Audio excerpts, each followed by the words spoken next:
Bonjour, je suis Lionel Netton, chirurgien de l'épaule au centre orthopédique Santi à Lyon. Et pour cette session du DIU d'arthroscopie 2022, je vous présente la communication sur le Latarjet à ciel ouvert. Cette intervention est née à Lyon en 1954 grâce à Michel Latarjet. Sa première communication, il l'a fait effectivement dans cette revue lyonnaise en mars 1954 en rapportant ses 4 premiers cas pour traiter les luxations récidivantes antérieures de l'épaule avec des interventions qui ont débuté pour lui en 1953. On voit ici la page de garde de son article Princeps et les premiers schémas et dessins publiés pour expliquer la technique qui a finalement relativement peu varié depuis cette époque. Les évolutions, elles sont surtout dues à Didier Path, qui au début des années 80 a conceptualisé les choses avec le triple verrouillage, combinant la glénoplastie, c'est-à-dire l'agrandissement d'une surface articulaire intacte, ou le comblement d'une perte de substance osseuse en cas d'érosion glénoïdienne ou de fracture significative. Deuxièmement, l'effet hamac, qu'on voit très bien sur cette vidéo, puisque le tendon du coracobiceps, qui finalement est ténodésé au col de l'omoplate, va par-dessus la portion inférieure du subscapulaire provoquer cet effet de stabilisation dont l'importance a été soulignée dans l'article très connu de Yamamoto dans le JBJS en 2013. Et enfin, probablement moins important, mais important quand même, l'effet ligamentaire, puisque la suture de la capsule articulaire incisée verticalement au moignon du ligament acromio-coracoïdien pédiculé sur le greffon coracoïdien participe également à l'effet stabilisateur de l'intervention. La technique chirurgicale est maintenant bien connue. Par un abord antérieur, on va prélever l'apophyse coracoïde au niveau de son genou, après section du petit pectoral en médial et du ligament acromio-coracoïdien en externe, en préservant environ 1 cm.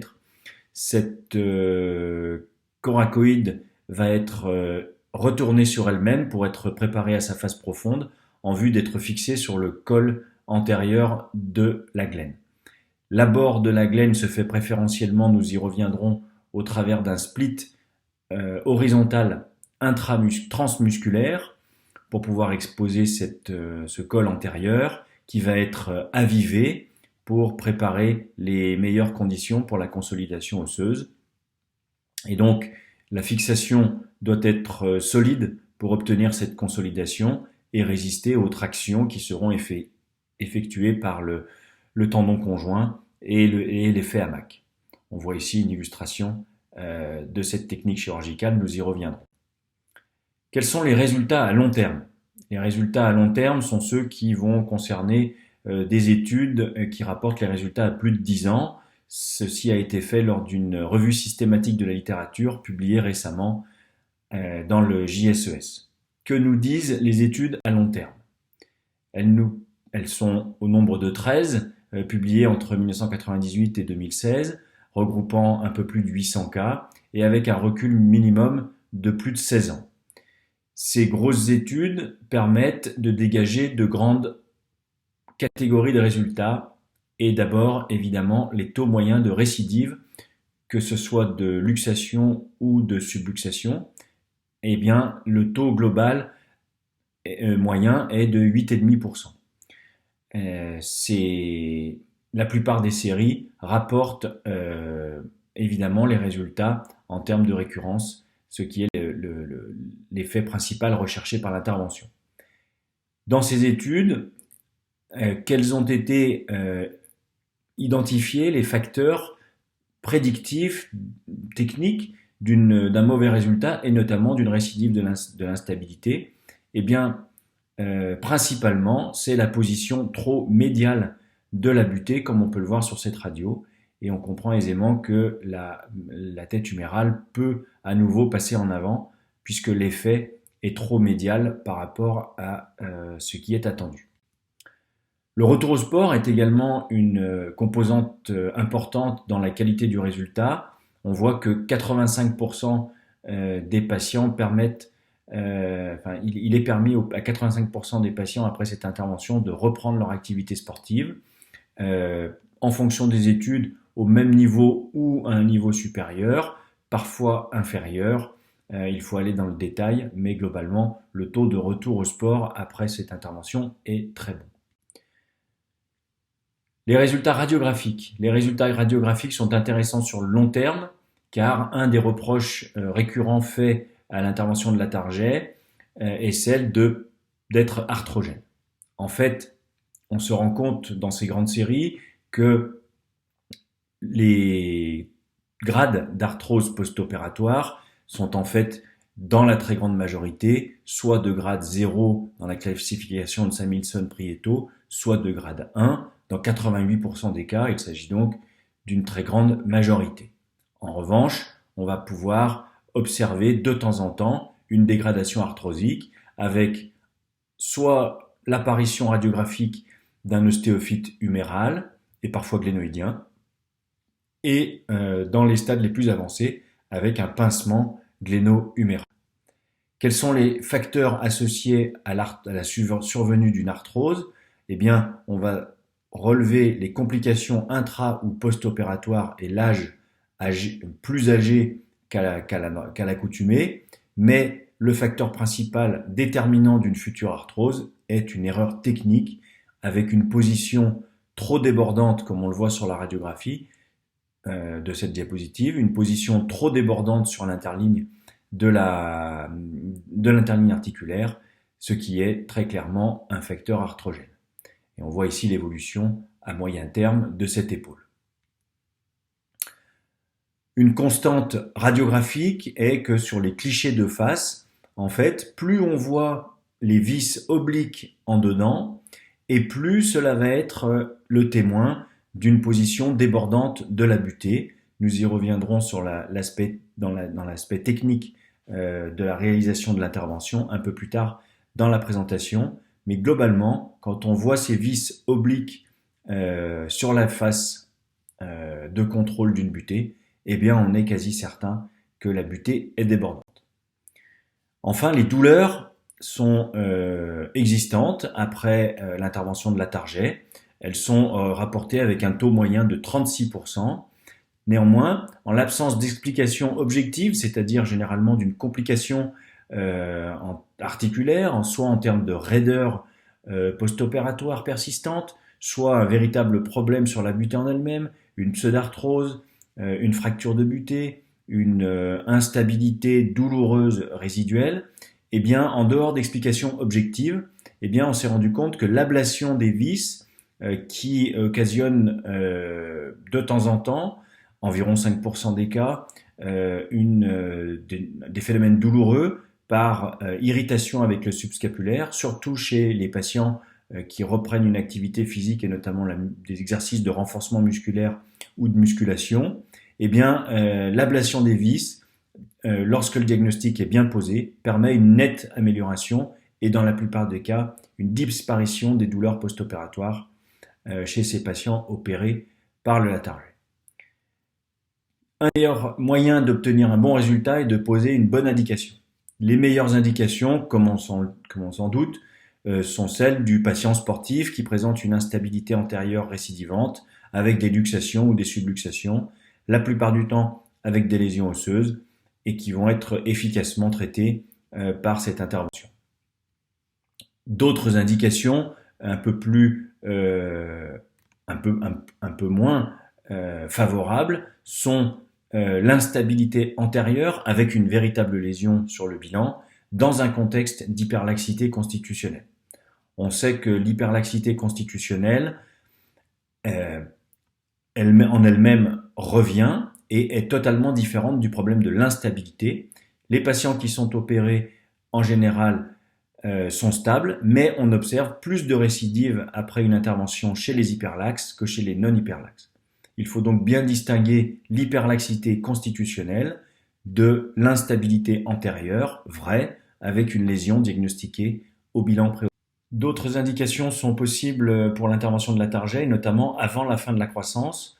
On voit ici une série de 45 patients opérés à un âge moyen de 16 ans et parfois très jeunes, puisque l'âge minimum est de 13 ans, et revu avec un recul de plus de 6 ans. Ces patients sont généralement hyperlaxes, mais sont stabilisés de manière efficace, avec seulement 4% de récidive, et surtout sans perturbation de la croissance osseuse, malgré des cartilages de croissance ouverts pour la plupart au moment de l'intervention. À l'opposé, sur la pyramide des âges de cette intervention, c'est stabilisation par la target après 40 ans. On voit ici une autre série publiée de presque 100 patients avec un âge moyen de 46 ans à l'intervention, avec un long recul. Comme attendu, un certain nombre de ces patients ont une rupture de coiffe associée qui a été réparée pendant l'intervention, ce qui change significativement à la fois le post-opératoire immédiat et les suites à plus long terme et le pronostic. Néanmoins, ces patients sont stabilisés efficacement par l'intervention au prix de plus de reprises que dans d'autres classes d'âge, avec notamment un lien avec la fragilité osseuse qui occasionne plus de fractures de butée et plus de pseudarthrose. Enfin, effectivement, chez les patients plus âgés, eh bien, l'arthrose devient plus préoccupante, puisque au recul, seulement 24% n'ont aucun signe d'arthrose radiographique au recul, ce qui est donc à prendre en compte dans l'indication. Les contre-indications de l'intervention sont bien connues. L'épaule douloureuse sans lésion d'instabilité sur le bilan reste une intervention possible, mais considérée aujourd'hui comme une contre-indication, puisque généralement les patients gardent des douleurs et ne sont pas traités efficacement par l'intervention réalisée.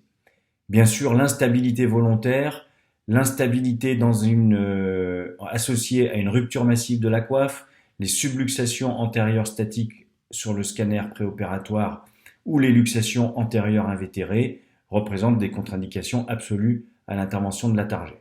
Enfin, l'épilepsie en elle-même n'est pas une contre-indication à condition que la maladie soit stabilisée par le traitement médical depuis au moins 6 mois. Dans le cas contraire, il s'agit d'une contre-indication puisque l'exposition à des complications est importante dans cette situation. Sur le plan technique, quels sont les pièges et les facteurs techniques pour éviter des complications évitables? Eh bien, le premier est l'attitude vis-à-vis du subscapulaire. Le subscapulaire doit être préférentiellement abordé en portion musculaire et non pas en portion tendineuse, et surtout éviter toute section, même partielle, pour l'abord de la glaine. En effet, le split est largement suffisant pour réaliser l'intervention et est le garant d'une bonne évolution vis-à-vis du subscapulaire, que ce soit en termes de rupture ou même d'infiltration graisseuse, comme cela a pu être rapporté dans une série lilloise il y a déjà quelques années. Les complications de type pseudarthrose peuvent être évitées en positionnant la butée de préférence en position couchée et fixée par 2 vis plutôt que debout, puisque cela offre une surface osseuse de contact moindre et n'autorise qu'une seule vis. Et c'est un facteur de pseudarthrose, voire de fracture de la butée. Enfin, la malposition, nous en avons déjà évoqué les conséquences fâcheuses sur l'avenir du cartilage gléno-huméral. Cette position idéale est donc affleurante sur l'interligne articulaire et non débordante. Les clés du succès du Latarjet sont donc d'obtenir une épaule stable avec une récupération optimale des amplitudes articulaires, y compris la rotation externe, non seulement en abduction mais aussi coude au corps, sans conséquences péjoratives sur le futur de l'intervention de l'articulation. Il faut donc maîtriser dès le départ le saignement intraopératoire car les conditions de réalisation de l'intervention sont primordiales et lorsque le saignement est abondant, eh bien, on va avoir de la difficulté à réaliser dans de bonnes conditions l'intervention de la target. Et notamment l'exposition de la glaine antérieure qui est vraiment la clé du succès pour pouvoir positionner la butée et la positionner de manière correcte. On le répète encore une fois, ni débordante sur l'interligne, ni trop médiale, pour obtenir une consolidation optimale. Une des clés du succès commence dès l'installation du patient. L'installation, elle se fait en décubitus dorsal pour un abord antérieur et le positionnement d'un drap plié sur le bord spinal de l'omoplate va pouvoir permettre d'orienter d'emblée correctement le corps de la scapula pour éviter d'avoir cet abord oblique qui va occasionner des difficultés à la fois de réalisation et de positionnement de la butée. L'objectif est donc d'obtenir ce type de radiographie et non pas ce type de radiographie. La voie deltopectorale doit autoriser une préservation de la veine céphalique et pour le problème de l'hémostase dont nous avons parlé, celui de la ligature des veines qui croisent le sillon deltopectoral. Ces veines sont très facilement identifiables, on les voit ici en avant du tendon conjoint, et elles doivent être soigneusement ligaturées plutôt que coagulées, à la fois pour limiter le saignement intraopératoire et pour éviter un risque accru d'hématome post-opératoire à la suite de la chute de l'escar, une fois que si ces vaisseaux ont été simplement coagulés. La coracoïde, élément évidemment prépondérant, cette coracoïde est préférentiellement prélevée à la scie oscillante, cela permet un trait d'ostéotomie nette, plus qu'avec les ostéotomes. Cette ostéotomie se fait de médial en latéral, avant que la coracoïde ne soit retournée sur elle-même pour pouvoir créer une surface plane qui va offrir les meilleures chances de consolidation. La scie oscillante permet d'enlever la corticale et de créer cette surface plane en zone spongieuse et qui sera donc préparée pour la pénétration par les vis. Le subscapulaire, il est abordé en rotation externe coude au corps, ce qui permet d'exposer le corps musculaire et de réaliser chez les patients non hyperlaxes un split à hauteur de la jonction 2 tiers supérieur, 1 tiers inférieur, moitié-moitié pour les hyperlaxes. Et ce split va pouvoir être maintenu ouvert par un Gelpi à 90, très pratique pour obtenir cette exposition de la capsule antérieure et permettre la capsulotomie verticale à hauteur de l'interligne. Cette capsulotomie autorise à la fois l'exposition de la glène, le positionnement des écarteurs pour le positionnement de la butée. Nous recommandons l'utilisation de 4 écarteurs, un poinçon supérieur de type Steinmann qui va être poinçonné dans le bord à la partie supérieure du col de l'omoplate, ce qui va permettre de récliner le subscapulaire supérieur. L'écarteur intra-articulaire de Tria va permettre de récliner efficacement la tête humérale et de voir une toute ou partie de la surface articulaire, ce qui permettra le contrôle de l'orientation du méchage et du positionnement des vis. En médial, un écarteur courbe permet de récliner le grand pectoral, qui parfois chez les patients sportifs est un problème pour pouvoir aborder correctement l'omoplate. Et enfin, en dernier, on introduit un écarteur de Hohmann au niveau du col inférieur de l'omoplate, au-dessus de la partie inférieure du subscapulaire. Ceci permet une ablation de la lésion de Bankart avec sa composante osseuse quand elle est présente et préférentiellement une décortication à l'ostéotome plutôt qu'à la fraise motorisée qui va produire des effets thermiques, notamment de nécrose osseuse, qui peut favoriser la pseudarthrose ou l'absence complète de consolidation définitive. La position et la fixation de la butée, on l'a vu, sont primordiales. L'intérêt de la technique est celle de forer uniquement le trou inférieur en premier, à une distance d'environ 7 mm de l'interligne articulaire, ce qui évitera d'être débordant.